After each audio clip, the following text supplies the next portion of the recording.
C'est une journée historique pour Madagascar. En ce mardi 14 octobre, alors que le pays célèbre symboliquement sa véritable fête de l'indépendance, une annonce vient bouleverser la scène politique. En fin d'après-midi, le colonel Mikael Rangiren, au nom des forces armées, déclare à la télévision nationale que l'armée prend désormais le pouvoir. Dans une allocution ferme, mais mesurée, le colonel précise « Il ne s'agit pas d'un coup d'État, c'est une prise de responsabilité. Nous allons organiser des élections d'ici 1 an et demi à 2 ans. » Ces mots marquent un tournant majeur dans l'histoire politique du pays.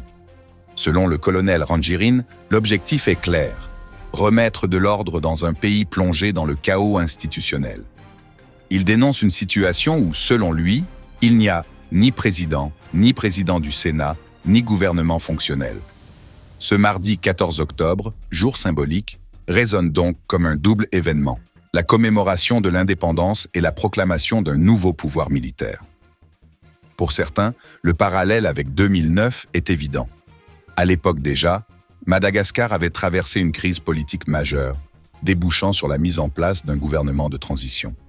Aujourd'hui, l'histoire semble se répéter, mais avec une nuance assumée. L'armée affirme vouloir agir dans l'intérêt du peuple sans confisquer le pouvoir. Le colonel insiste : nous avons pris la responsabilité. Nous allons chercher un premier ministre de consensus accepté par tout le monde, surtout par les jeunes.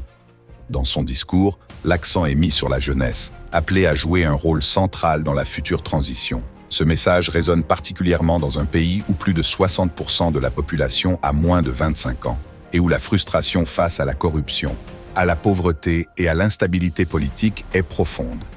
Les réactions ne se sont pas fait attendre. Sur les réseaux sociaux, de nombreux Malgaches expriment à la fois l'espoir d'un renouveau et la crainte d'un retour aux années d'instabilité. Les analystes politiques, quant à eux, soulignent que malgré les promesses de transparence et d'élections futures, la ligne entre prise de responsabilité et coup d'État militaire reste mince. Pour le moment, la capitale, Antananarivo, reste calme. Aucune scène de violence n'a été rapportée, mais la tension est palpable.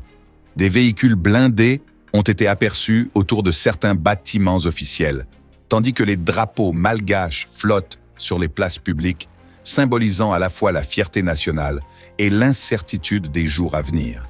L'armée, de son côté, tente de rassurer. Nous ne cherchons pas à gouverner, mais à stabiliser. Nous voulons restaurer l'ordre, préparer des élections libres et garantir un avenir pour les jeunes générations. Un message de fermeté, mais aussi d'apaisement, alors que le pays entre dans une nouvelle phase politique cruciale. Pour les observateurs internationaux, la question reste ouverte. Madagascar s'engage-t-elle vers une transition pacifique ou vers une période d'incertitude prolongée? En attendant, le colonel Rangiren appelle à l'unité nationale. Madagascar appartient à tous les Malgaches. Aujourd'hui, c'est le moment de se relever, ensemble. Un discours porteur d'espoir pour certains, mais qui soulève aussi de nombreuses interrogations. La communauté internationale, pour l'instant, observe prudemment, sans condamnation officielle. Les prochains jours seront déterminants pour savoir si cette prise de responsabilité annoncée sera réellement le début d'une renaissance politique ou une nouvelle page d'instabilité dans l'histoire du pays. Et vous, pensez-vous que cette intervention de l'armée était nécessaire? Donnez votre avis en commentaire et abonnez-vous pour suivre de près l'évolution de la situation à Madagascar.